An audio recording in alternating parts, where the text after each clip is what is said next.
I think that this film is trying to explore the space between good and bad, and the space between right and wrong. Each of the characters have those choices, and some morality gets challenged in a way with each of the characters. The way the characters are painted are so intriguing that you want to continue to watch. When you cast the right actor for the right part, then there will be an explosion of life in front of the camera. You really find yourself inside these characters and understanding their dilemmas. And I think that's the beautiful thing that Sicario dives into. Freeze!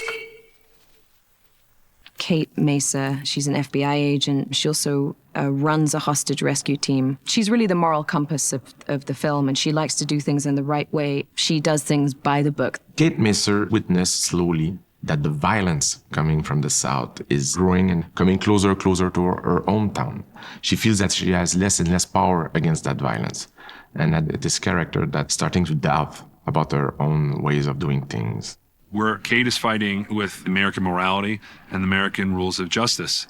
Her enemies, the cartels, have none of that. They have no rules, no laws, no morals. She gets thrust into this team that's basically looking more holistically and globally at a particular cartel that they're trying to eliminate. Okay. They do things completely illegally, and there is the constant pull and the magnet towards that world where she sees the benefit of what they do in some ways. The great conflict about the character, which is fun to play, is that there's a sort of temptation with this world, with the CIA and how they do things. I think the audience are looking at this through Kate's eyes and asked to question their moral compass as to what they would do in this situation. I've had a lot of people ask me, why did I make Kate a woman? And as I was coming up with these characters, I thought that a man would be less likely to stand by their principles in that circumstance. I believed that a woman would not be as willing to allow the end to justify the means. When I'm creating this character who looks weak at times, when she's not weak, she just is in a world she doesn't understand, and she's unwilling to bend the rules as she's been taught them. And we perceive that as weakness. When Denis signed on and we started looking for an actress to play it, there was a fear that the character would come across as weak. And my argument was, an actress is going to read this role and see everything that other people were seeing as a weakness as a strength. And she came along very quickly. I just admired the character. I thought she represented that morality in an amoral world. And I think to see that line and that person disintegrate over the next 3 days was going to be challenging, and I was excited. Ready and action! I was looking for a young actress that will have the strength and the ability to portray an FBI agent that would be believable. Someone that, without losing her femininity.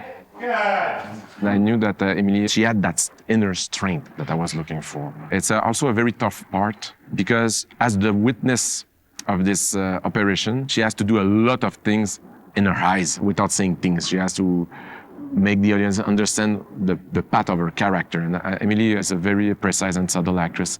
She's a character who you don't have much to go on. There isn't much backstory. So Kate became my invention and my take on her. And so the most informative thing for me was speaking to 4 female FBI agents who were very honest, very open about what that lifestyle is, the certain kind of personality you need to have in order to be a woman in law enforcement, the kind of courage you need. And I always saw Kate as somebody who is, there's a steeliness and a strength, but she's actually quite shy, you know, and the woman that I based her on was one of these FBI agents who was quite shy, actually, and quite sort of socially a bit awkward. And I thought that was a good take for this character. And she's someone who's thrust into a vulnerable position, and yet she's highly skilled at what she normally does. So it was just trying to find that fine line between vulnerability and strength. The border crossing scene is where you see the first time the character starts to truly disintegrate, because she comes from a world where she's held accountable for every bullet she fires, and she's in this land where people just spray bullets, and she has to shoot somebody during the border battle in order to survive. The convoy trip was so traumatic. I mean, I think the rules she lives by, the rules she was trained with as a law enforcement, have completely gone away, and she realizes that she's in a new world, and she's lost. Sicario would be the equivalent of a hitman for a drug cartel. Sicario has a very powerful and scary meaning in Spanish, and it's the job of one of my main characters. For me, Alejandro is the soul of the movie. And through Kate's eyes, we will slowly discover him, learn about his past, about what he was before, and more important, what he is now.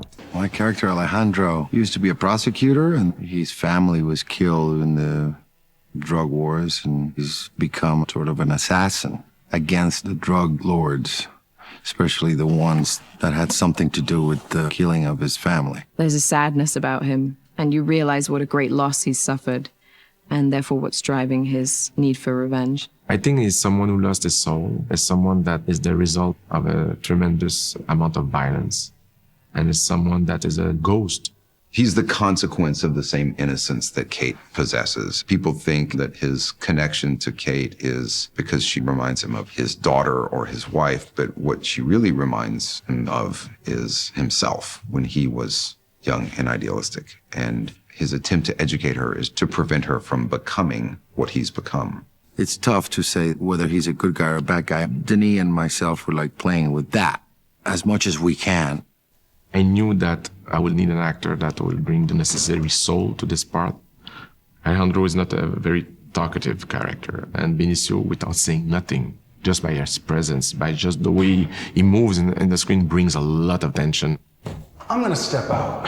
Benicio, we've seen him play these very unleashed sort of roles, and this is incredibly quiet and still and suppressed. And it's been exciting in that way to work with him because he brings ambiguity to what he does. You sort of have to kind of look closer, you know. And I feel myself doing that in scenes with him as well. The threat of Alejandro is in you just don't know what's going to happen next. And he carries a weight of, he's seen some stuff.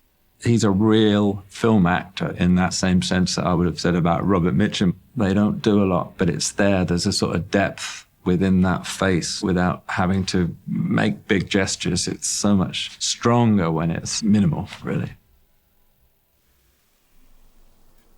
I think when Kate first meets Alejandro, she doesn't know what to think. They have this rather strange connection to each other that is not romantic, but they're drawn to each other in some way. There's a strange relationship that is created in front of the camera as the movie evolves that is very important for the movie. And it's her trying to understand the world of this man. And then when she discovers just how broken this man is and how that's manifested with the violence that he is able to instill on others, our heart is broken for him. Matt is the classic American soldier, law enforcement, CIA, who is convinced, and I'm not sure he's wrong, that we are at war with people that are much more depraved, much more immoral than we are. And the only way to keep America safe is to fight that war on their terms. He's not a zealot. He's not a fanatic. He is an extremely well-trained, lifelong soldier that is elevated to an art form. And he's having a blast. Guillermo.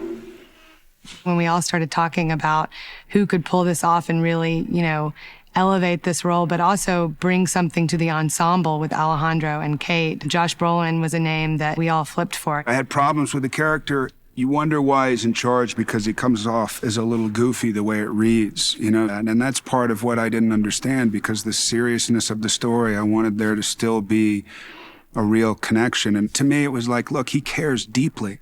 So how do we balance the fact that cosmetically he's acting kind of goofy and silly and that he doesn't care? And I don't want to write him off as an audience member or as an actor. Josh, at the beginning of the project, refused the part because he said to him, I don't see the character on the page. He's mysterious, but we don't know nothing about him. And I said, exactly. And I need a strong artist that will be able to bring life to this mysterious character.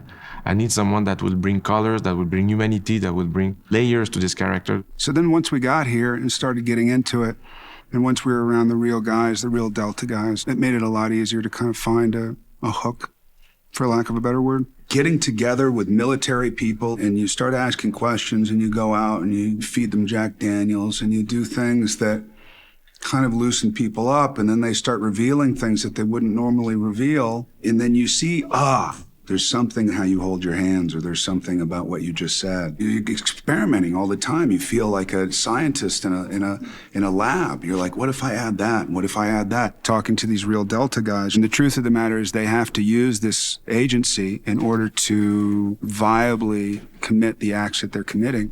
So he's using these people, but at the same time, he knows that it could save 150,000 or 1 million or 2 million people later in dealing with this drug problem. It was part of the screenplay in a way that Matt would create sometimes moments of laugh that I think are suitable in the story, because when you are going in such dark places, you need sometimes a bit of humor. And Josh is fantastic for that. There's humor, but with this movie, I'm discovering things as I do it. I think really what's fun is the familiarity between Alejandro and Matt.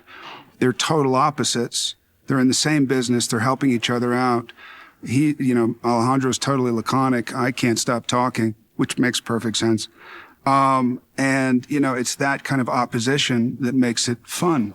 You okay? She's fine. I didn't ask you. And yet I answered. Josh just has a great delivery, and he's naturally just a very, very funny person. You fall in love with Matt, and I think he is one of the main reasons why the audience, I hope, are gonna feel more drawn to his way of doing things.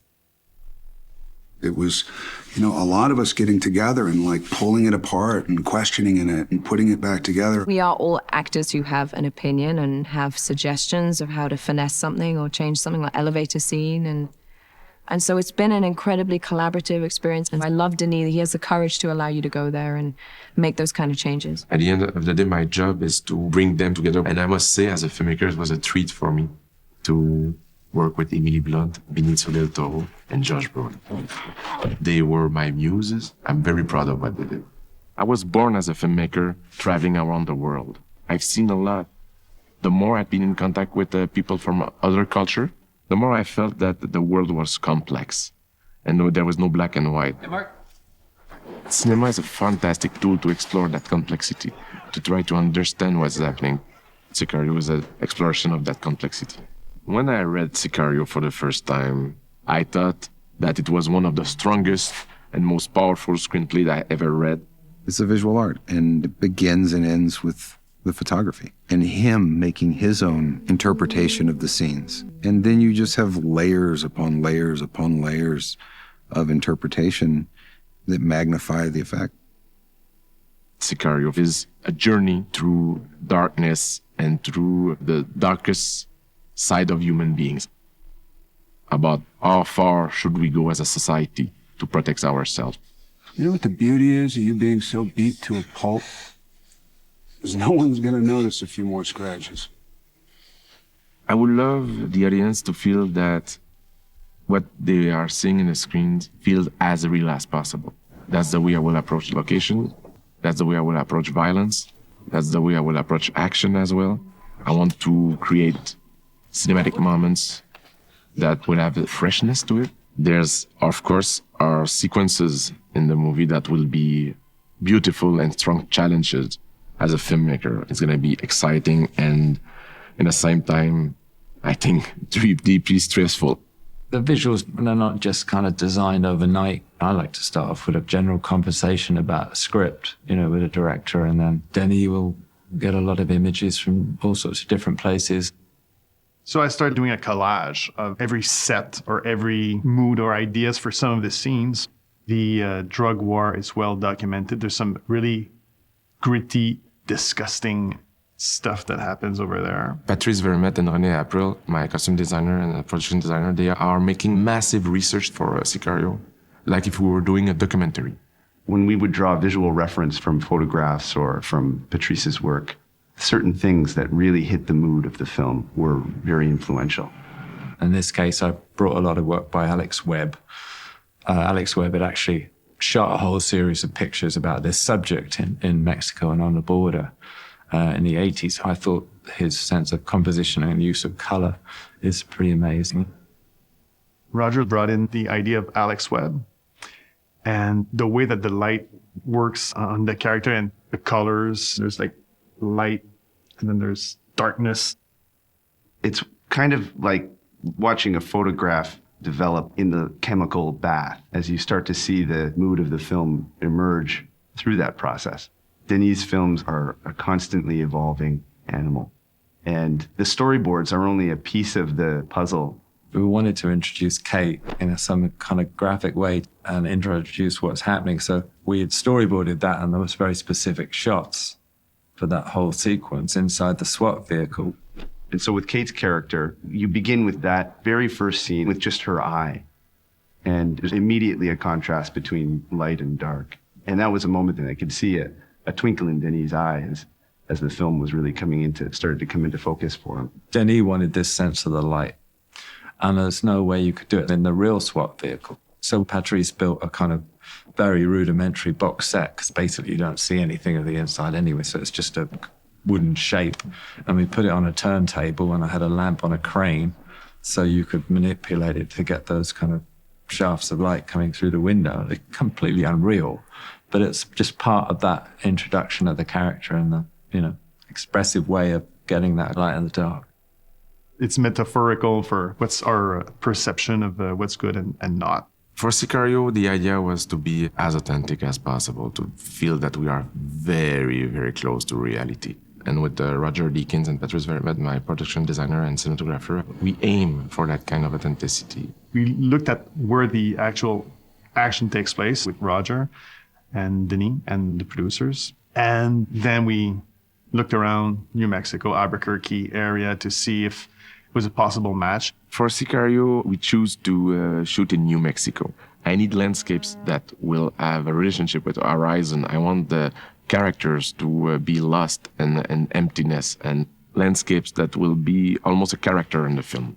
The border of Mexico and the United States, for me, it says a lot of things about our world today. This idea that just beside the biggest democracy of the world, a frisbee away, you have this chaos, a place where the laws are not followed anymore. I need those helicopter shots because I wanted the audience to understand the geography, understand the power of that landscape, understand the geography of the action, and also the absurdity of seeing a landscape that is the same but is divided just by a line. It's a very powerful image. Alejandro's journey after the tunnel with Silvio. We storyboarded not knowing exactly where things would take place. We were based in Albuquerque, and it was quite a strong monsoonal season that year. So we ended up with all these kind of amazing skies that we hadn't expected. Silvio's police car going into the background. The production manager, somebody said there was a weather alert and that we had to rap. Denis had this idea that there was an emotional beat in the film that he wanted to hit. And they found a real thunderstorm to drive into, which is spectacular and completely unpredictable. And that was just a shot we did before everybody rapped, where with a bolt of lightning going straight down that gives the landscape this character. Roll sound! Rolling! Fire in the hole! We're outdoors and with a lot of sunshine. So in this movie, Roger and Denis created a world where, even in the sunshine, bad things happen. This desert is inspiring, fantastic, and tough, rough on the body.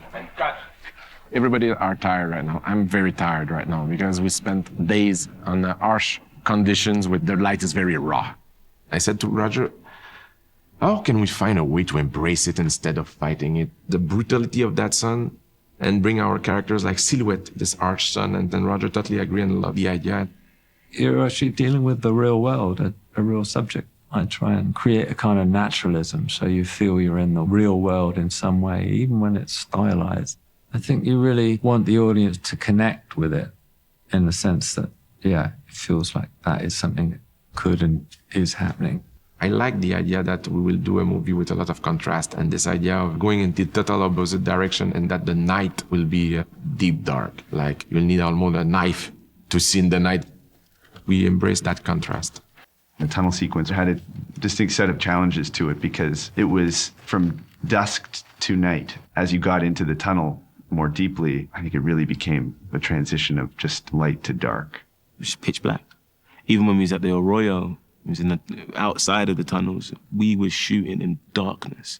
And there was one little bit of light just to kind of see stuff. All the cars weren't allowed to have headlights on. Darkness. All this is taking place at night, and all the characters have to wear these image enhancers of one shape or another so they can see. So you can't really shoot it in an objective way with a kind of Hollywood moonlight effect, because that doesn't make any sense at all. Because if you, the audience, can see it, then the characters can see it. So why are they wearing all these silly things? There's an old sequence that is shot in total darkness. But when I say in total darkness, I mean we were shooting in deep dark because we were using a thermal camera and an infrared camera. And those cameras were obviously able to see in deep night. We couldn't just do it with standard night vision. That would all look too samey. So then we started experimenting with infrared and found this company, FLIR, who had this really fantastic infrared camera that we could actually follow the footprints down the stairs and stuff, which was great. The prop man actually heated up his boots and walked down in front of us as we did that shot. The night vision did represent different characters, where Kate would look at Reggie in her green night vision, and Alejandro had the dark infrared vision. Basically, it's like going scuba diving in the desert, you know, and in the total darkness. And that brought a tension that I was looking for in this specific sequence. There's this idea of my main character going into Mexico and having a first glimpse at the Juarez, the chaos of Juarez. And that I felt had a strong cinematic potential. Revisited Juarez, which is a very scary place right now. You could tell that it was a city that had suffered an enormous amount of damage due to the cartels. I remember asking the federales when we went down there, what's the good part of town and what's the bad part of town? They said, the good part of town is where they're not killing anyone. It's not possible to shoot in Juarez because it was too much violence. But it was very, very, very important for Patrice, Roger, and I to shoot in Mexico, because I wanted to embrace that culture. I wanted to be close, to feel the reality of this culture. Mexico City is such a huge city that on its outskirts, it's very similar to what we can find in Juarez. There's a fair amount of use of different kind of colors in the film that were inspired by what we can see when we arrive in Mexico. The use of those bright colors and this contrast of this joy coming from the color and the violence in the country was so striking. The U.S. side is very beige. It's very corporate look. When you go to Mexico, it's a bit more of a free-for-all, anarchy, chaos. And when there's something that we try to exploit in the movie, in the design. There's a vicious drive into Juarez. One of the very first questions that we had beginning to storyboards was what the pacing and what the feeling was going to be. Spotter vehicle, left lane, left lane. Roger is so strong as a visual storyteller, so that when we're working on the framing of shots, the ways that the camera will move, we would discuss the pace from frenetic action through Juarez, through driving trucks, through seeing buildings whip past, and so catching pieces of it, an awareness of how the camera is also a character, and staying with Kate, and that really brings you into the action through a character's perspective. And then we would get to this, to being stuck. When you're stuck, you can't really move around. There's an incredible sequence as they're coming back over across the border. It all happens in about 90 seconds on screen. Months and months of planning and building and design. It was impossible to shoot on the Bridge of the Americas, where the action will take place, for obvious security reasons. Since 9/11, it's not possible anymore to shoot on those bridges. Roger Deakins and Patrice and Denis and everyone putting our heads together and figuring out how to shoot this in sort of an epic, intense way, which is the way it's written. It's a pivot in a story, in Kate's journey, how her character is being transformed by what's happening. That's the main set that needed to be, it was specific. It needed to be that and nothing else. The real place is on the U.S. side. There's 14 booths, and there's a lot of traffic. The traffic doesn't move. We realized that, economically, we could never build that. Patrice sent me a drawing of how he envisioned the border crossing. I think he really distilled what was necessary for the shot, but create that claustrophobic and trapped feeling. That is the first beat before going back to the United States, is that toll booth. The fact that there's border agents rushing into the scene, so those booths are the excuse for those agents to rush into the scene. And it's also the excuse for the traffic to slow down. We built a replica of the border crossing in El Paso, complete with the Bridge of Americas. going over that looks as if you're there. We laid tarmac and then discerning what would be visual effects and what would be real, and creating the toll booths, and then our amazing painters with striping and aging and oil stains. And I mean, it takes so many levels to make it look real. But then achieving it was a whole other issue. The hardest scene in the whole film was the shootout at the border post when they're coming back from Mexico. I'm deeply inspired and excited to work with Roger. The only way to work with such a master is to try to flirt with disaster. And I want Roger to be deeply inspired. He's shooting that way and this way, all this different action. So that was something we storyboarded in quite considerable detail. And so much of it was played from Emily's point of view, and she's sitting in the back of a car. It's really important you build up at the beginning, like who's the bad guy and who's not. And there's all the civilians in between, the two parties. The bridge to camera was fairly static for quite a bit of that. It comes down to being locked in a place where you are unable to move. And staying with Kate, you're only able to see what you can. Get out of the car. So it's like that confusion. And then when, the confrontation and the guys in they get shot, you're in, the camera can justifiably come in to see it more clearly and see the horror of what's happening. The action that is in here is so intense and so real for the characters in the moment that I think it's going to knock the audience back because it's so real. It's frightening.